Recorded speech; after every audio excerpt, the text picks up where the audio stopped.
Hello friends, ഇന്നത്തെ നമ്മുടെ video ഒരു വെറൈറ്റിയാണ്. എന്താണെന്ന് നോക്കിയാലോ? നമ്മുടെ പാരമ്പര്യത്തിൻ്റെ മാധുര്യവും അതുപോലെ തന്നെ വീട്ടു സ്നേഹത്തിൻ്റെ സുഗന്ധവും ഒത്തുചേർന്ന നല്ല അടിപൊളി സോഫ്റ്റും അതുപോലെ തന്നെ അതിലേറെ ടേസ്റ്റിയുമായിട്ടുള്ള ഒരു വട്ടയപ്പം നമുക്ക് റെഡിയാക്കിയാലോ? വീഡിയോ ഫുള്ളായിട്ട് മറക്കാതെ കാണണേ. ഈ വട്ടയപ്പത്തിനായിട്ട് നമ്മൾ മെയിനായിട്ട് എടുക്കുന്നത് പച്ചരിയും അതുപോലെ തന്നെ ഉഴുന്നും കൂടെ 1 മണിക്കൂർ മുന്നേ വെള്ളത്തിലിട്ടിട്ട് നമ്മൾ വെച്ചു. ആ വെള്ളത്തിലിട്ട് വെച്ചിട്ട് നമ്മൾ എന്ത് ചെയ്തു, 1 മണിക്കൂർ കഴിഞ്ഞിട്ട് നന്നായിട്ട് എന്ത് ചെയ്യുക, ഇതിനെ കഴുകി വൃത്തിയാക്കി കുറച്ച് നേരം റെസ്റ്റിന് വേണ്ടിയിട്ട് വെക്കുക. ഇനി നമ്മുടെ ഈ അരിയിലേക്കും ഉഴുന്നിലേക്കും ഒരു 2 കഷ്ണം ചുമന്നുള്ളി ഞങ്ങൾ അരിഞ്ഞ് ചേർക്കുന്നുണ്ട്. അടുത്തതായി നമുക്ക് ഇതിനാവശ്യത്തിനുള്ള തേങ്ങ ചിരണ്ടി വെക്കണം. ഞങ്ങളൊരു അരമുറി തേങ്ങയാണ് ഇതിന് വേണ്ടിയിട്ട് എടുത്തത്. ഇതിന് ശേഷം ആവശ്യത്തിനുള്ള മധുരത്തിനായിട്ടുള്ള ഒരു ഉണ്ട ശർക്കര ഞങ്ങൾ എടുത്തു. ഈ ഒരുണ്ട ശർക്കര എന്ന് പറഞ്ഞാൽ നമ്മൾ എന്ത് ചെയ്യുക, അതൊന്ന് ഞങ്ങളൊന്ന് അരകല വെച്ചിട്ടൊന്ന് ഇടിച്ചിട്ട് നമ്മളൊരു പാത്രത്തിനകത്തിട്ട് എന്ത് ചെയ്യുക, ഇത് നന്നായിട്ട് ഉരുക്കിയെടുക്കുകയാണ് ഇനി നെക്സ്റ്റ് നമ്മുടെ സ്റ്റെപ്പ് എന്ന് പറയുന്നത്.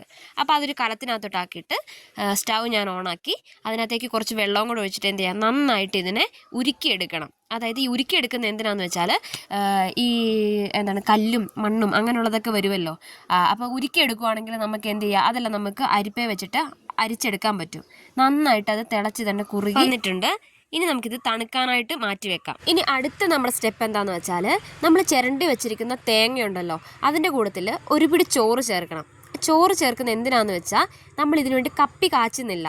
അപ്പോൾ കപ്പി കാച്ചാതെ അതിന് പകരം ചോറ് ചേർത്താൽ നല്ല സോഫ്റ്റ് ആയിരിക്കും. നമുക്കൊന്ന് പരീക്ഷിച്ച് നോക്കാം അത്.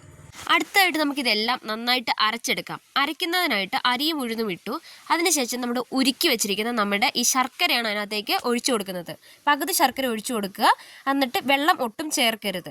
പിന്നെ മിച്ചമുള്ളത് നമ്മൾ വേറൊരു പാത്രത്തിലേക്ക് മാറ്റി വെക്കുക. ശർക്കര ഉരുക്കിയത് അത് നന്നായിട്ട് നമുക്ക് മിക്സിയിൽ വെച്ചിട്ട് അരച്ചെടുക്കണം. ഒത്തിരി അരയേണ്ട കാര്യമില്ല, ഒരു റവത്തരി പോലെ കാണണം അതിനകത്ത്.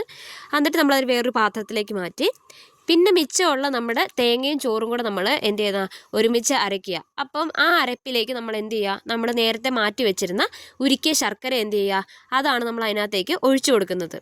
പിന്നെ മെയിനായിട്ട് വരുന്നൊരു കാര്യം എന്താണെന്ന് വെച്ചാൽ, നമ്മൾ ഈ തേങ്ങ പൊട്ടിക്കുമ്പോൾ നമ്മുടെ തേങ്ങാ വെള്ളമുണ്ട്, ആ വെള്ളം കളയരുത്. ആ തേങ്ങാ വെള്ളത്തിനകത്തേക്ക് നമ്മൾ എന്ത് ചെയ്യുന്നുണ്ട്, കുറച്ച് ഈസ്റ്റ് ഇട്ടിട്ട് അത് തുടക്കത്തിൽ തന്നെ നമ്മൾ വെച്ചേക്കണം. എന്നിട്ട് ആ ഈസ്റ്റും വെള്ളവും കൂടി ഈ തേങ്ങയുടെ കൂടത്തിൽ നമ്മൾ എന്ത് ചെയ്യുക, അരച്ചെടുക്കുകയാണ് ചെയ്യുന്നത്. നന്നായിട്ട് അരയ്ക്കണം. അപ്പോൾ എന്താണെന്ന് വെച്ചാൽ മാവ് ഒത്തിരി നേരം വെക്കണ്ട, പെട്ടെന്ന് പുളിച്ച് വരും. അതിന് വേണ്ടിയിട്ടാണ് ഇങ്ങനെ ചെയ്യുന്നത്. ഈ തേങ്ങയും അതുപോലെ തന്നെ ചോറും കൂടെ നമുക്ക് അരച്ച് നേരത്തെ നമ്മൾ അരച്ച് വെച്ചിരുന്ന ആ കൂട്ടിൻ്റെ കൂട്ടത്തിൽ നമുക്ക് മിക്സ് ആക്കിയിട്ട് വെക്കാം. നമ്മൾ ഏറ്റവും നല്ലത് കൈ ഉപയോഗിച്ച് തന്നെ, സ്പൂണിനേക്കാൾ നല്ലത് നമ്മുടെ സ്വന്തം കൈ തന്നെ ഉപയോഗിച്ച് മിക്സാക്കി വെക്കുന്നതാണ് ഏറ്റവും നല്ലത്. വട്ടയപ്പത്തിന് ടേസ്റ്റേ അതാണ്. അതുകൊണ്ടാണ് കേട്ടോ നമ്മളിങ്ങനെ കൈ കൊണ്ട് തന്നെ ചെയ്യുന്നതല്ല. പിന്നെ അതിലേക്ക് ആവശ്യത്തിനായിട്ടുള്ള ഉപ്പിടുക. എന്നിട്ട് നമ്മൾ എന്ത് ചെയ്യുക, നന്നായിട്ട് അതെന്ത് ചെയ്യുക, ഇളക്കി യോജിപ്പിച്ചിട്ട് നന്നായിട്ട് ഇളക്കണം. നന്നായിട്ട് ഇളക്കി നമ്മൾ യോജിപ്പിച്ചിട്ട് മാറ്റി വെക്കണം. ഇനി അതിനകത്തേക്ക് നമുക്ക് ഒരു 5 ഏലക്കയും അതുപോലെ തന്നെ കുറച്ച് ചെറുജീരകം എല്ലാവരും ചേർക്കത്തില്ല, പക്ഷെ ഞങ്ങൾക്ക് ചെറുജീരകം ഭയങ്കര ഇഷ്ടമായതുകൊണ്ട് ഞങ്ങൾ എന്ത് ചെയ്യുന്നു, അതിനകത്തേക്ക് ആഡ് ചെയ്തു. അടുത്തതായിട്ട് നമ്മൾ ഒരു ചട്ടി അടുപ്പ് വെച്ചിട്ട് അതിനകത്തേക്ക് കുറച്ച് വെളിച്ചെണ്ണ ഒഴിച്ചു. നെയ്യ് ഉണ്ടെങ്കിൽ നെയ്യ് ഇടുക. അതിനകത്തേക്ക് കുറച്ച് ഉണക്കമുന്തിരിങ്ങ ഇട്ടു, ഒരു 4-5 എണ്ണം. അത് നന്നായിട്ട് വറുത്തു, കരിയാതെ ലോ ഫ്ലെയിമിലിട്ട് വറുത്തു. അത് കോരിയതിന് ശേഷം നമ്മൾ നേരത്തെ എടുത്ത് വെച്ചിരുന്ന നമ്മുടെ ഈ കപ്പലണ്ടി പരിപ്പും അതുപോലെ തന്നെ തേങ്ങാക്കൊത്തും കൂടി ഇട്ടിട്ട് നന്നായിട്ട് ബ്രൗണിഷ് കളർ വരുന്നത് വരെ ഒന്ന് ഇളക്കി കൊടുത്തിട്ട് മൂപ്പിച്ചെടുക്കുക. നെയ്യുണ്ടെങ്കിൽ നെയ്യ് ചേർക്കുന്നതാണ് ടേസ്റ്റ്. ഇവിടെ നമ്മുടെ അടുത്ത് നെയ്യ് ഇല്ല, അതുകൊണ്ട് നമ്മൾ നല്ല വെളിച്ചെണ്ണ ഒഴിച്ചു കൊടുത്തു. വെളിച്ചെണ്ണ ഒഴിച്ചിട്ട് ലോ ഫ്ലെയിമിലിട്ടിട്ട്, അല്ലെങ്കിൽ കത്തിപ്പോകും, ലോ ഫ്ലെയിമിലിട്ടിട്ട് നന്നായിട്ട് ഇളക്കി എന്ത് ചെയ്യുക, നന്നായിട്ട് ബ്രൗണിഷ് കളറാവുന്നത് വരെ എടുക്കുക. അതിനുശേഷം നമ്മൾ എടുത്തു വെച്ചിരുന്ന നമ്മുടെ ഈ മാവിനകത്തേക്ക് ഈ കപ്പലണ്ടിയും തേങ്ങാക്കൊത്തും മാത്രം ഇട്ട് കൊടുക്കുക. മുന്തിരിങ്ങ ഇപ്പം നമ്മൾ ഇട്ട് കൊടുക്കരുത്, അത് ലാസ്റ്റ് നമ്മൾ ഡെക്കറേറ്റ് ചെയ്യാൻ വേണ്ടി മാത്രമാണ് നമ്മൾ എന്ത് ചെയ്യുന്നത്, ആ മുന്തിരിങ്ങ വറുത്ത് വെച്ചത്. ഇനി നമ്മൾ എന്ത് ചെയ്യുക, ഇത് നന്നായിട്ട് ഇളക്കി യോജിപ്പിച്ചിട്ട്, നന്നായിട്ട് ഇളക്കണം കേട്ടോ. നന്നായിട്ട് ഇളക്കി യോജിപ്പിച്ചതിന് ശേഷം നമ്മുടെ വിറകടുപ്പുണ്ടെങ്കിൽ വിറകടുപ്പിൻ്റെ സൈഡിലേക്ക്, തീ കത്തുന്നതിൻ്റെ സൈഡിലേക്ക് നമ്മൾ ചെറു ചൂടോട് കൂടിയിട്ട് വെക്കുക. ഒരു 2 മണിക്കൂറിന് ശേഷം ഒരു സ്റ്റീൽ പ്ലേറ്റ് എടുക്കുക. സ്റ്റീൽ പ്ലേറ്റിലേക്ക് കുറച്ച് വെളിച്ചെണ്ണ ഒഴിച്ചിട്ട് നമ്മൾ എന്ത് ചെയ്യുക, അത് നന്നായിട്ടൊന്ന് തേച്ച് പിടിപ്പിക്കണം വെളിച്ചെണ്ണ. ആ പാത്രം നമ്മൾ എന്ത് ചെയ്യുക, ഒരു ഇഡ്ഡലിത്തട്ടിനകത്ത് വെള്ളം നന്നായിട്ട് വെച്ചിട്ട് അതെന്ത് ചെയ്യുക, തിളച്ച് കഴിയുമ്പോൾ ഈ പ്ലേറ്റ് അതിലേക്ക് ഇറക്കി വെക്കുക. എന്നിട്ട് നമ്മൾ എന്ത് ചെയ്യണം, ഈ നമ്മൾ നേരത്തെ എടുത്ത് വെച്ചിട്ട് നമ്മുടെ മാവ് അതിലേക്ക് ഒരു പകുതി അളവിൽ, അതായത് പ്ലേറ്റിൻ്റെ പകുതി അളവിൽ എന്ത് ചെയ്യുക, ഒഴിച്ചു കൊടുക്കുക.